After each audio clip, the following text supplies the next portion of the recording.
आपने कभी अर्जुन के रथ को गौर से देखा? वो सिर्फ लकड़ियों का ढांचा नहीं, मनुष्य के जीवन का प्रतिरूप है। रथ के चार घोड़े मानो इंद्रियों के समान, जो कभी सुख की और कभी दुख की ओर दौड़ते हैं। लगाम यानी मन, जो कभी डगमगाता है तो जीवन का रथ भी बिगड़ जाता है। पर उस दिन महाभारत के युद्ध में लगाम कांप नहीं रही थी, क्योंकि रथ के सारथी खुद ईश्वर थे। कृष्ण यानी बुद्धि, विवेक और धर्म की चेतना।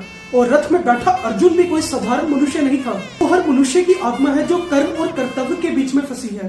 और रथ की ध्वजा पर हनुमान, जो स्मरण करता है कि भक्ति के बिना शक्ति अधूरी है। और जब रथ के सारथी खुद कृष्ण हो तो युद्ध विनाश नहीं उद्धार बन जाता है। आपने कभी अर्जुन के रथ को गौर से देखा? वो सिर्फ लकड़ियों का ढांचा नहीं, मनुष्य के जीवन का प्रतिरूप है। रथ के चार घोड़े मानो इंद्रियों के समान, जो कभी सुख की और कभी दुख की ओर दौड़ते हैं। लगाम यानी मन, जो कभी डगमगाता है तो जीवन का रथ भी बिगड़ जाता है।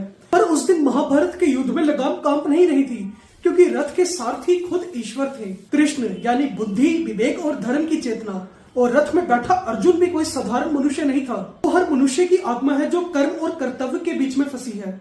और रथ की ध्वजा पर हनुमान, जो स्मरण करता है कि भक्ति के बिना शक्ति अधूरी है।